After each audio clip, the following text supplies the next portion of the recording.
그거 당연한 거 아니야 라고 하는데 막상 이렇게 하는 골퍼분들이 거의 없습니다. 자, 우리가 팔꿈치에서부터 클럽까지 바로 수평선 일자인 형태로 클럽을 이렇게 휘두르느냐 못 휘두르느냐가 되게 중요한 포인트라고 볼 수 있는데요. 실제로 임팩트가 되는 골퍼들 보면, 안녕하세요 구독자 여러분, 남민호 프로입니다. 오랜만에 인사를 드리죠. 그러다 보니까 우리 골퍼들이 저한테 정말 너무 많이 질문을 했던 내용을 준비를 해봤습니다. 어떻게 하면 힘을 효율적으로 쓸 수 있나요? 저는 힘을 많이 주는데 클럽의 가속이 만들어지지 않아요. 클럽 속도가 너무 느려요 하는 골퍼들이 너무 많았습니다. 우리 골퍼분들도 이 고민에 대해서 한 번쯤은 궁금한 어떤 부분이 있었을 것 같은데요. 오늘 영상을 통해서 이 부분을 확실하게 내가 어떻게 하면 힘을 효율적으로 클럽의 속도를 빠르게 만들어낼 수 있는지 알려드리겠습니다. 자, 바로 결론부터 이야기해보면 우리가 임팩트 하는 순간 내 팔꿈치에서부터 클럽까지 이렇게 일자인 형태, 수평인 형태를 잘 만들었느냐 못 만들었느냐가 바로 클럽의 속도를 쉽게 가속할 수 있느냐 없느냐의 차이를 만들게 됩니다. 그거 당연한 거 아니야 라고 하는데 막상 이렇게 하는 골퍼분들이 거의 없습니다. 자, 우리가 팔꿈치에서부터 클럽까지 바로 수평선 일자인 형태로 클럽을 이렇게 휘두르느냐 못 휘두르느냐가 되게 중요한 포인트라고 볼 수 있는데요. 실제로 임팩트가 되는 골퍼들 보면 손이 이렇게 높은 상태고 헤드가 내려가 있는 형태, 이렇게 손이 높고 헤드가 내려가 있는 형태, 또는 반대로 손의 위치가 낮고 헤드 끝이 올라와 있는 형태, 이렇게 손이 낮고 헤드 끝이 올라와 있는 형태. 자, 이렇게 임팩트를 하는 골퍼들이 너무나 많아요. 우리 구독자분들도 한번 스윙 영상을 찍어서 한번 체크해 보시기 바랍니다. 임팩트 순간 내 팔꿈치에서부터 클럽까지가 일자인 형태인지 아니면 이렇게 높은 형태 또는 낮은 형태로 임팩트를 하고 있는지를 보고 있다면, 아, 내가 힘을 비효율적으로 쓰고 있구나, 이게 개선이 되면 나는 비거리가 더 쉽게 드러날 수 있구나라고 깨닫게 되는 것이죠. 자, 그러면 이렇게 팔꿈치에서부터 클럽까지가 이렇게 수평선 일자인 형태, 그리고 내 상체에서부터 클럽까지가 이렇게 90도인 이 형태의 다운스윙의 위치를 갖다 놓는 게 되게 중요한데요.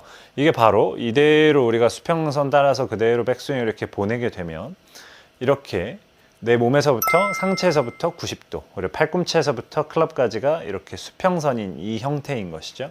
이게 우리가 백스윙 하는 것처럼 기울어지게 되면 바로 이 위치가 우리가 힘을 아주 잘 쓸 수 있는, 클럽의 속도를 쉽게 만들어낼 수 있는 위치라고 볼 수가 있는 겁니다.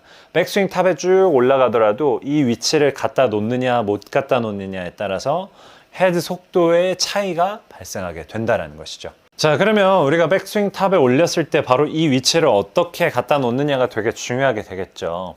우리가 백스윙을 이미 올리는 것만으로도 클럽은 우리 손을 누르고 있는 형태라고 볼 수 있습니다. 우리가 보통 클럽을 이렇게 수직으로 이렇게 올리지는 않잖아요. 이렇게 기울어진 상태에서 백스윙을 하게 되는데, 이것만으로도 클럽은 우리 손을 계속 이렇게 누르는 형태가 됩니다. 제 손바닥을 떼게 되면 이 클럽은 이 헤드의 무게 방향으로 떨어지게 되겠죠. 그리고 다운스윙을 할 때, 백스윙 탑에서 다운스윙을 할 때도 마찬가지입니다. 이 클럽은 계속 우리 오른손을 누른 형태가 되게 되죠.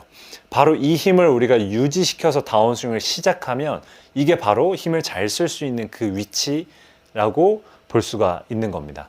백스윙 탑에서 클럽이 나를 누르고 있는 이 형태, 탑에서 손바닥을 딱 펴보고 클럽이 나를 누르고 있구나라는 걸 느끼고 있다면, 우리는 이 눌려져 있는 이 형태를 그대로 유지만 해서 팔이 내려와 줬을 때 아까 이야기한 수평의 라인의 형태, 이렇게 90도인 이 형태에 갖다 놓을 수가 있게 되는 것이죠. 근데 백스윙 탑에서 대부분 수직 하강한다고 클럽을 이렇게 수직으로 가파르게 내리려고 하거나, 또는 너무 이렇게 클럽을 이렇게 누우려고 하면서 우리 몸이 이렇게 팔이 들리거나, 이런 골퍼들이 정말 많이 있다고 볼 수가 있습니다. 그래서 백스윙 탑에 쭉 올린 형태에서는 클럽이 나를 누르고 있는 이 형태를 느껴보고 이 형태 그대로 팔이 내려와 준다면 아까 이야기한 우리가 클럽의 힘을 잘 쓸 수 있는 이 수평의 위치에 갖다 놓을 수가 있게 되는 것이죠. 자, 영상을 보면서 같이 한번 연습을 해볼게요.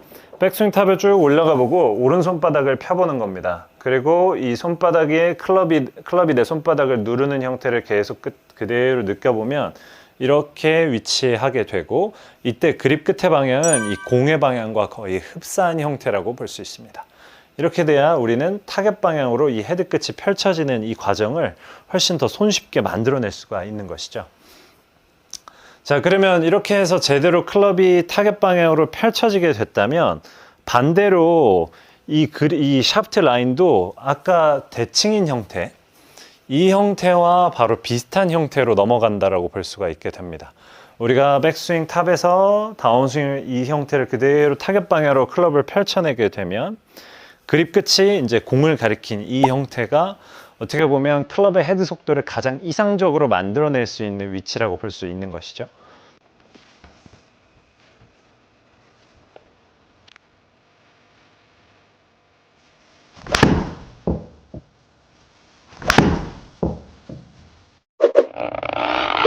자, 이렇게 나는 힘을 쓰고는 있는데 헤드 속도가 안 빨라진다 하는 골퍼분들은 바로 이 위치에 잘 갖다 놓고 있는지, 그립 끝이 공 방향을 잘 가리키고 있는지를 체크하면서 연습을 해본다면 훨씬 더 쉽게 헤드 속도를 빠르게 만들어갈 수가 있을 겁니다. 오늘 내용도 도움이 되셨다면 좋아요, 구독 눌러주시고 다음 영상도 기대해주세요. 감사합니다.